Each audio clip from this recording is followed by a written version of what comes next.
In the Third Dynasty, we saw the first pyramid ever being built, the Step Pyramid of Zoser.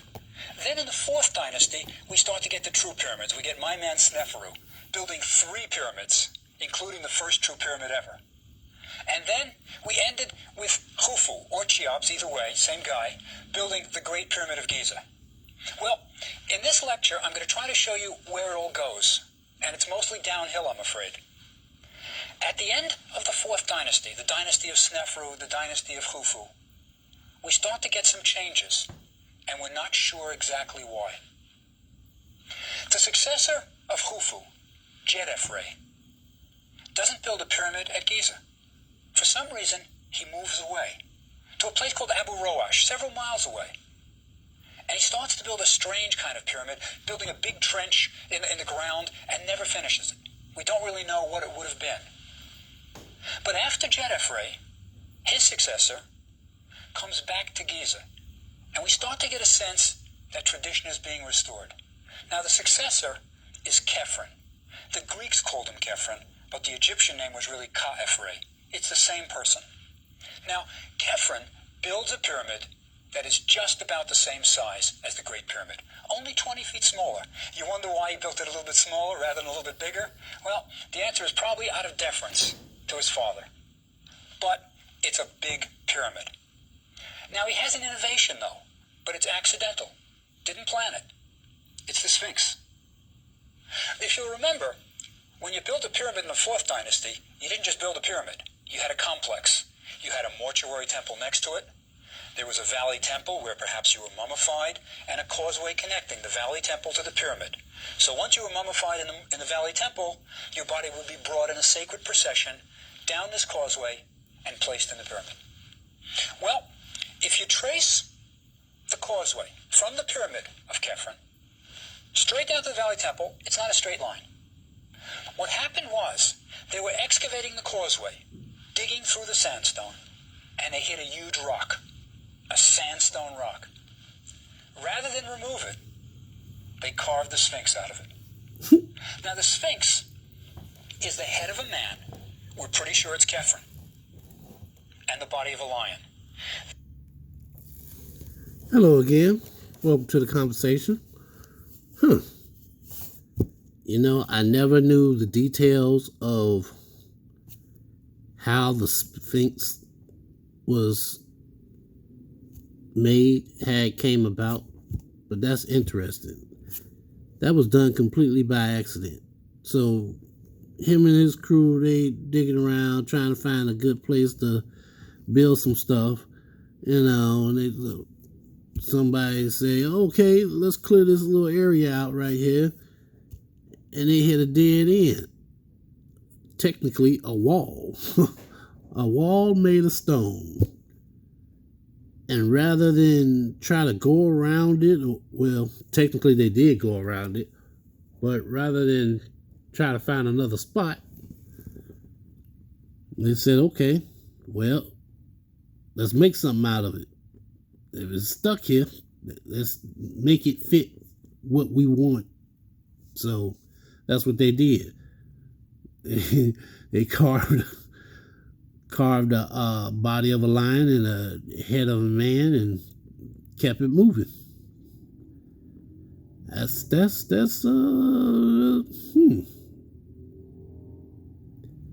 smart. That's smart. So see, in those days, when our people, speaking of Negroes, black people, when we came into opposition, we didn't just lay down, turn tail. You know, how can we make this work for us instead of against us? That was the thought. But even back then, that didn't always work. Some people were for you, some people were against you. And when you left the area, everything didn't always go well. The next person coming up behind you didn't always do what needed to be done. So that being said, let's get into it. The idea is it symbolizes the intelligence of the man and the power of the lion. The lion is going to be a kind of pharaonic talisman, a totem animal. When Ramses the Great went into battle, he had a pet lion with him. It's pretty scary if you're going up against Ramses. He's got his lion next to him. So the Sphinx is really an accident. It wasn't planned. Now, let me say a few things about the Sphinx. There's an awful lot of rumors about how old the Sphinx is. You've probably heard the controversy. Many people have started to say that the Sphinx is much older than believed. Now, the Sphinx was constructed about 4,500 years ago, roughly, because it's Khephren who built it. We're virtually sure.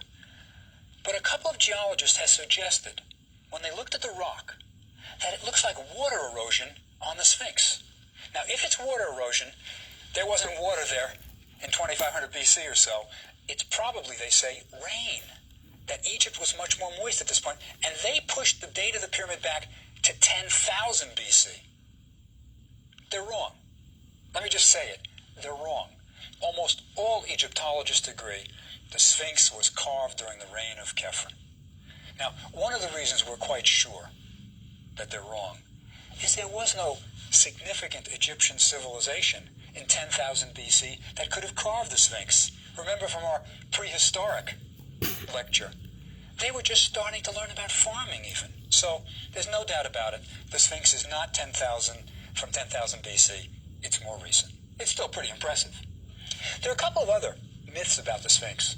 One is that Napoleon, when he brought his expedition to Egypt in 1798, shot off the nose, that they were using the Sphinx for target practice. Now, there are two reasons why I can tell you that's false. I heard that too. One is Napoleon was really reverential towards ancient monuments. He had brought 150 scientists to study the monuments of Egypt. He wasn't about to blow them away. But the better, more convincing argument that Napoleon didn't shoot off the nose of the Sphinx is that we have drawings of the Sphinx done in the 18th century, earlier than when Napoleon was there, and the nose is missing then. The Sphinx nose was missing probably for 1,000 years. It's wind erosion that caused the nose to be gone. Other myths about the Sphinx, all of Freudian psychology, not all of, but a lot of Freudian psychology is based on the idea that the Sphinx is a woman because of the hair. See, it looks like a woman's hair, but it's not a woman's hair. It's a cloth headdress that's called a Nemes headdress that only the pharaoh wore. It's a kind of pleated thing. You see it on the gold mask of Tutankhamun, these striations going around. That's what the Sphinx is wearing. The Sphinx is not a woman. You know what's sort of funny about this headdress that the Sphinx wears? If you look at the really bad movies about Egypt, the grade B movies, you'll see that usually they've got the slaves and the servants wearing this headdress. But it was only for pharaohs. It was only for royalty.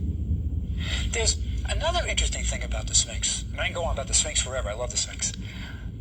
The beard of the Sphinx, it's missing. Originally, the Sphinx had a beard. Pharaohs wore false beards. Pharaohs were usually clean-shaven. Almost all Egyptians were clean-shaven. But it was a sign of authority to have a beard. So they wore it was probably plaited, made out of maybe straw or maybe even human hair, had strings, and a chin strap. So for an official occasion, the pharaoh would tie on his beard, and it would tie in the back. If you look at the Sphinx, you will see that on the sides are indentations which are indicating the chin strap. So we know that the Sphinx had a beard. And now I'll tell you something that I'm sure you didn't know. I'll tell you where the beard is. It's in two places. One place surprised me. I didn't know it was there. Inside the Egyptian Museum in Cairo is a library called the Maktaba. It's Arabic for library. And the librarian for many years was a wonderful old woman, Dr. Diablo Ghazi. I went to visit her one day, and I almost fell on my head. I tripped over something. And I asked her, I said, Dr. Dia, what did I trip over? She says, oh, that's the beard of the Sphinx. There is a piece of the beard of the Sphinx that they found when excavating. It's probably 3 feet, 4 feet long, and it's just a piece of it. And it's in the library, on the floor, in the Egyptian Museum in Cairo. Now, there's another piece of the Sphinx's beard that exists in the British Museum, and that's a bit of a political problem. The Egyptian government would like to have the beard of the Sphinx back. Perhaps it can be restored if you put the two pieces together. Maybe you've got something and then you peg it in, you can put in a rod. It can be restored. Such things can be done nowadays. And I think the British Museum would really like to give it back. But they can't. They're afraid. It's not on display, by the way, in the British Museum. It's simply in a basement storage area. But I think the problem is they don't want to start a precedent. If you give the beard of the Sphinx back to Egypt, the next thing they ask for is the Rosetta Stone. So they're a little bit afraid of asking, giving it back and saying, sure, why not? We don't need it. So the beard of the Sphinx exists in two places. One is the British Museum, the other is in the library at the Egyptian Museum in Cairo. He built his monument. He didn't expect to hit big rock, so they just carved the Sphinx out.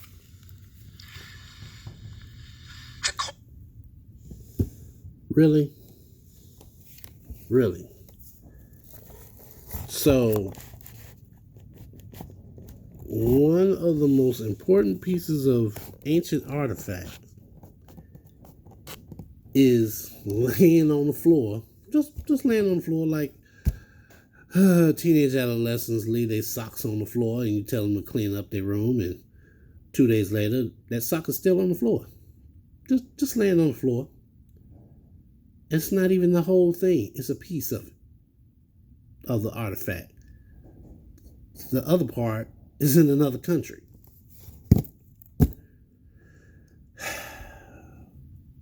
I understand it's a beautiful piece of ancient art,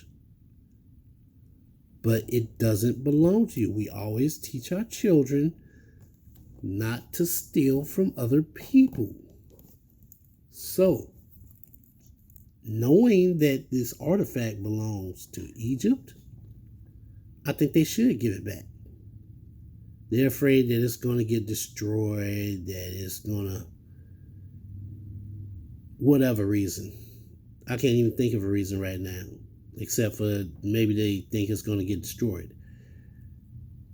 Egyptians created the art in the first place. They wanted it to stand the test of time. That being the case, why on earth would modern Egyptians want to destroy that, deface it? Now, I understand that the modern Egyptians are not the true Egyptians. They're not. They're more Muslim, Arabic, than they are Egyptian, African.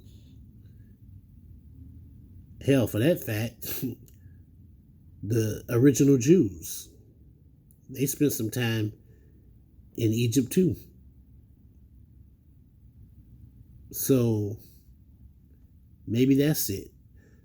Maybe these other countries that have these artifacts feel like, okay, well, y'all came in, destroyed Egypt, and defaced the place, and now you really think that we just gonna hand this stuff over to you?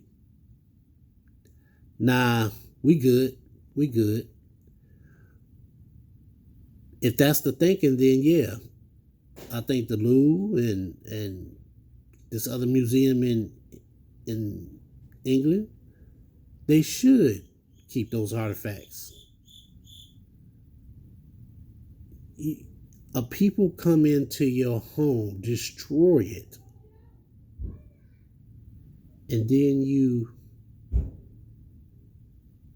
get outsiders who say, oh man, that's too beautiful to destroy. Let's keep it with us. Why would you want to give it back? They're not even original people. So in that sense, I can kind of understand why they don't want to give it back. Because these new Egyptians, they don't deserve it. It's not theirs. Causeway bends because they had to go around the Sphinx, so it's not a straight line, but it leads to the Valley Temple. And this is where perhaps Khephren was mummified. The Valley Temple is a unique monument. It is the only large Egyptian temple we have from this period. And it shows us how they built them. Out of huge stones. They're monoliths. They are large stones weighing maybe 20, 30 tons. Right? And it's the only thing we have of that kind. It has an alabaster floor. So it gives you an idea of the wealth they had to pave an entire temple with alabaster. And quite a few important statues were also found there. But that's Khephren. He was trying to continue the tradition. He was building a pyramid like the Great Pyramid. He was building a mortuary temple, a valley temple. He was keeping to tradition. But after him, things change. Now, his successor is called Mycerinus by the Greeks, Menkaure in Egyptian. Mycerinus also built on the Giza Plateau. So you've got three fairly large pyramids on the Giza Plateau. You've got the Great Pyramid of Giza, which is Cheops, Khufu. You've got Khephrens. And now you have Mycerinus's, but it's smaller. It's about a fifth the size of the Great Pyramid. Why? It may be that the economy was changing. It may be that they were running out of money and didn't have the money to do it. But it's a little different kind of pyramid. It's small, as I say. But he tried to do something special, perhaps because it was small and he had to compensate. It's paved not with limestone.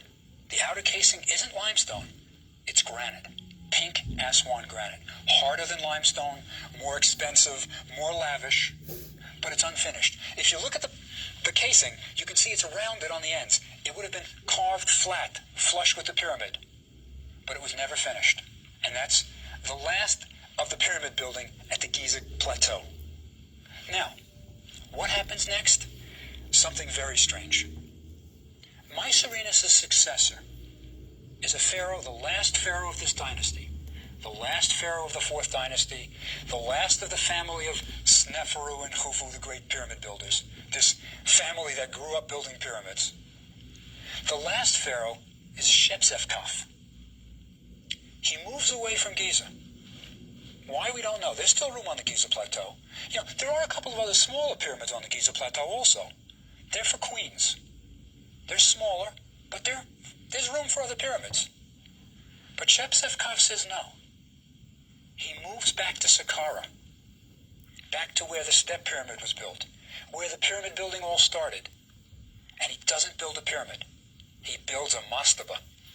Going back. Curious. Breaking with tradition. It's called the Mastabat al-Farun in Arabic. It means the mastaba of the pharaoh. And it's in the shape of a cartouche. Remarkable. But that's the end of the fourth dynasty. The great pyramid building era is ended.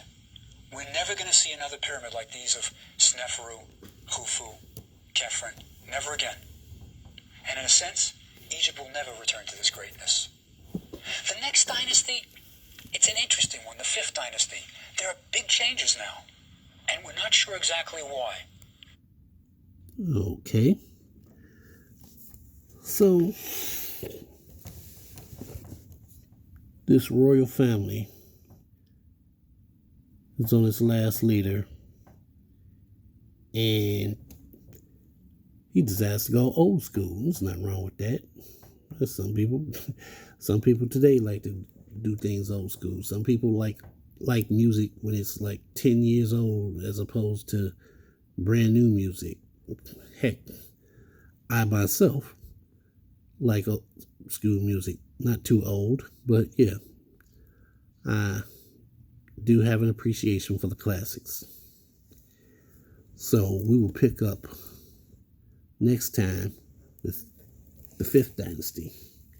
Till then, talk to you later.